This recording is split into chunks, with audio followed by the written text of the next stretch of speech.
Welcome to 1000 PS, welcome to beautiful sunny Spain, welcome to the equally beautiful Streetfighter V2.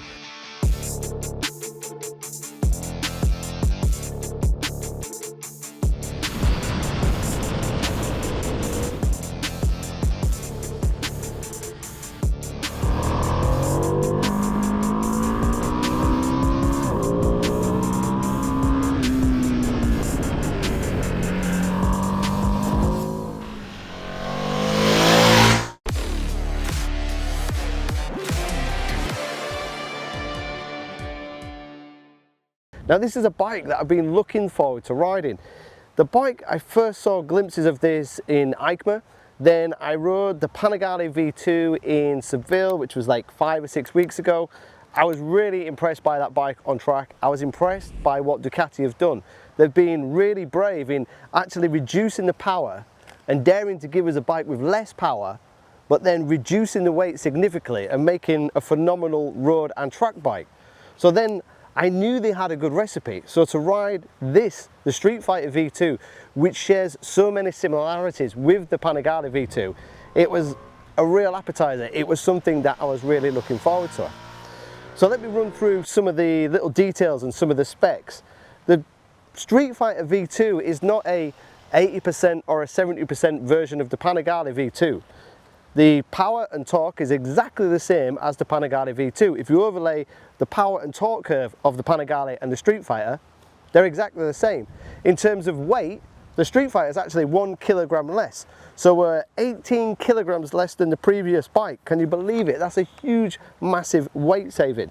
So it's 175 kilograms for the S version.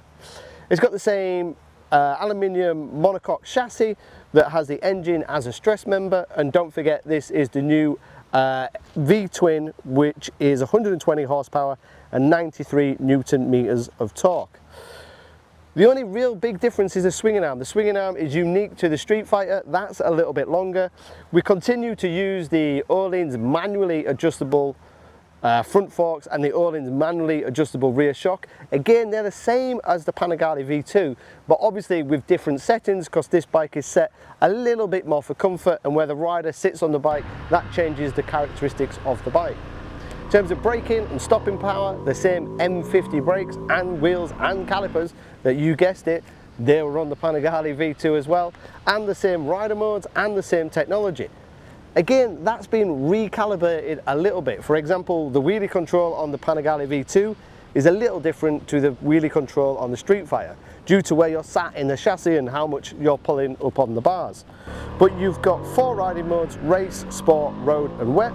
We've got cornering ABS, Ducati traction control, their wheelie control, the engine brake control, and Ducati claim it's 120 horsepower at 10,750 RPM with 93 newton meters of torque at 8,250 RPM. That is significantly down on the old 955, but as what we proved when we rode the Panigale V2, peak power and on-paper power doesn't tell the full story. It's all about that weight. And this is incredibly light and 18 kilograms lighter than the previous bike.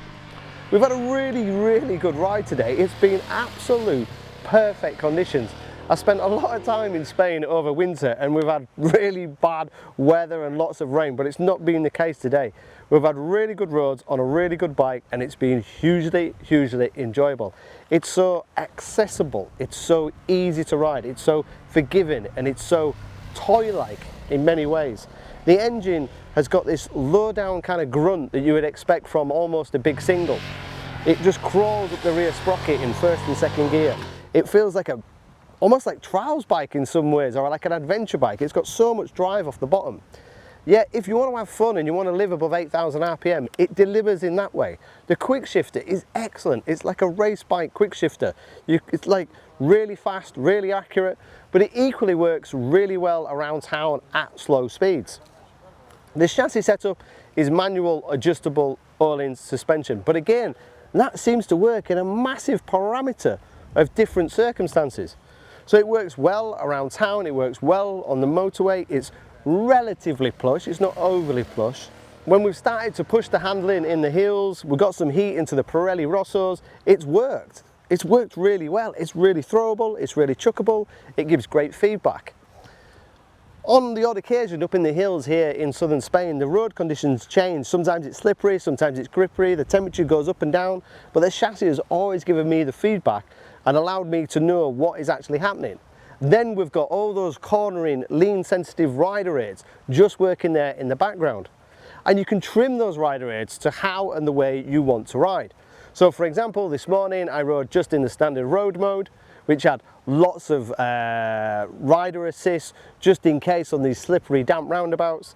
Later on in the afternoon I turned off the wheelie control for obvious immature reasons, but left traction control on, because again it's a little bit dusty in the curb edges and there's little occasions where you could just get caught out. So you want that traction control in the background, but you don't want the wheelie control because you want a little bit of fun, and the Ducati allows you to do that. I even ended up turning the ABS to ABS1, which gives you ABS on the front but not on the back, to try the different engine brake strategies, to try and slide the bike into a few corners and just enjoy the bike. And I think for me that's what really comes across with this Ducati Streetfighter V2. It's playful, it's enjoyable, it's versatile, it can almost do anything. We know it's got a very similar chassis to the Panigale V2. We know it's got the same engine power, we know it's got the same torque, we know it's got the same brakes and very similar suspension and rider aids. And we know that Panigale V2 works on track, so this should work on track. But equally, I feel like I can commute on this bike, I can have fun in the canyons, I can have fun in the hills, I can take it to a track, I can fit the accessories and put a pillion on the back and pillion pegs. It's a really fun, versatile bike. I didn't think it would be as much fun as it is, but because it's so light and because it's so playful, it's so enjoyable. The engine is really torquey, it sounds great as well. You've got a lovely induction noise, so if you're in a high gear and you request a lot of torque, you get this nice grunt from the airbox. On the overrun, there's a nice burble through the twin exhaust. Personally, I actually prefer the twin exhaust than the underslung exhaust that you see on the V4 and the V4S. In every way, I am complimenting this bike and I find it difficult to find any negatives.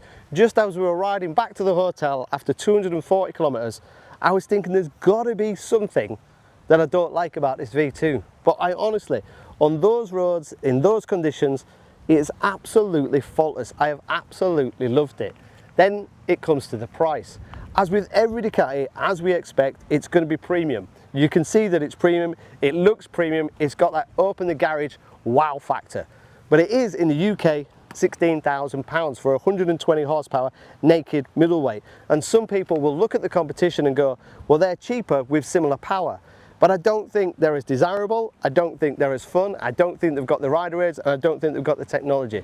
But we won't be able to answer that until we get them all in a big group test at 1000 PS, because this category is really competitive and it's full of really fun, exciting bikes. So if 1000 PS don't invite me on the group test, I'm going to be really, really annoyed.